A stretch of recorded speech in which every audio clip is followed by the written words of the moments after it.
Hello everyone, this is Taterchimp, Spudmonk, Chris, all those good things. Wanted to show off, this is the weapon select screen for the missions, so these are what I'm going with. You can switch between the different ones. Also worth noting, you can purchase any weapon that you see here using the same points that you get at the end of the level. You can also switch classes here, change your colors around.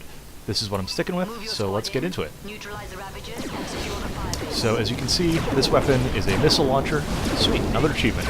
This weapon is a missile launcher. It has pretty decent lock-on, it has a bit of an AoE, but as you can tell by how quickly that ant hill went down, it does a ton of damage. So we are going to be using this probably for a little while. I'm not sure how quickly level ups are going to come, but and I actually did some testing on this. I'm pretty sure that the guns that I'm using right now are going to be better than those turrets because I've played through these levels a little bit already. So I'm just going to be sticking with on foot. It's kind of more fun that way too. Because you get to get used to the controls a little bit, do some jumping around, blow up some buildings, kill some ants. The usual business. So let's see, this level is actually going to be our first introduction to the flying enemies, if we had been playing through in sequence and not jumping around.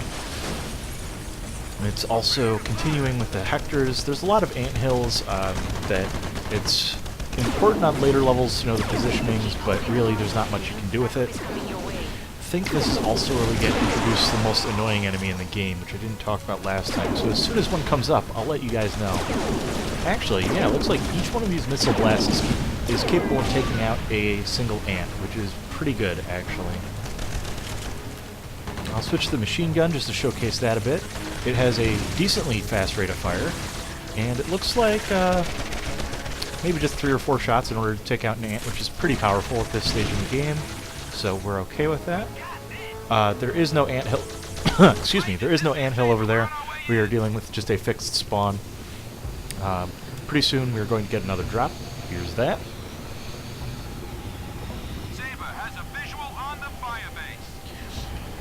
And had we been using the turret and playing on a higher difficulty, this would actually be pretty nice. You don't have to chew up any of your own health bar when you're in a turret, and you get some increased firepower. I guess for the sake of being complete, I can kind of show this off a bit. Okay, so this is actually an anti-tank turret. I forgot that it was different than the other one. So kind of a slower rate of fire, but definitely more damage. The other turret's a machine gun turret. They have functionally limitless ammo. Oh, good. The AI is using it. Basically, they just overheat after a little while. So you're going to see him calm down because he has no idea how to fire it. These guys. So these little guys are ticks, which you've seen in the previous video. This is the first formal introduction to them. Basically, they will latch onto you if they get within, I guess, melee range would be the term for it. That just feels kind of wonky for this game to call it that. You can mash Y to get them off of you, but they will deal health based on, I believe, how long they are on you. I don't think there's a way to avoid taking any damage at all. So basically, you have to kill them before they get to you. Very annoying enemy type, and there is a boss monster that spawns them. So, we'll be seeing a lot more of them. As you can tell, it's very easy to lose track of where they are, especially when you're focusing down a larger enemy such as this guy. And, okay, good. I got the kill for it. And I also got the Hector What achievement. I refuse to believe that it could be anything else. Alright. As you can see, having a nice lock-on really means that you don't have to be overly accurate in this game. It's going to sound so bad for me to say, but I really want to say that this would be a significant other game or non-gamer game, because there's a lot that's going on. I'm just waiting for her to shut up so I can continue. Again, man, I'm not coming off. I'm not coming off as being accepting towards the female types right now. But yeah, basically, it'd be a great game for someone who's not a gamer. How about a parent game? We'll go with that instead. That sounds better.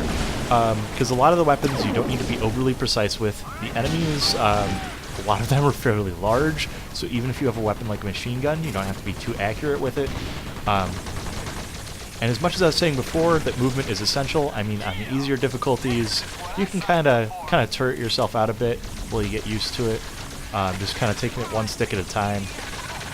Haha, one stick at a time. Yeah, I mean, it would be a good introduction to like a third-person shooter, and then if you wanted to get more into it, wanted to get more into the strategy, then you could take it up to the higher difficulties. So I think it'd be good for that. Mostly just because it's like that will hit any enemy in the area, so I know that I'm good. It looks like the rally point is a hot zone. Do what you can to mop up and secure the area. I also do like the sci-fi slinky weapon, the Slifer, the executive producer sound that this gun makes. The sci-fi slinky sound that this gun makes. The reason why I say that, for those of you who didn't know, I think it may not actually be Star Wars. It may just be kind of something that people figured out.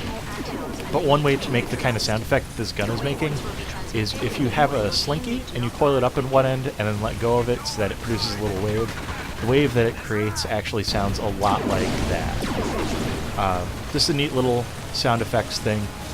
Kind of going off that, other ones that I've heard of are the doors in Star Trek. Is just a sheet of paper sliding out of an envelope. Kind of cool.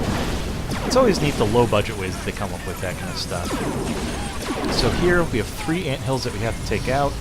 Because we have a gun that's feeling a little bit overpowered, that's not going to be that big of a problem. So we've got that one, just heading towards the question mark on our map, which is going to lead us to the second, and then the third one is going to be under an overpass.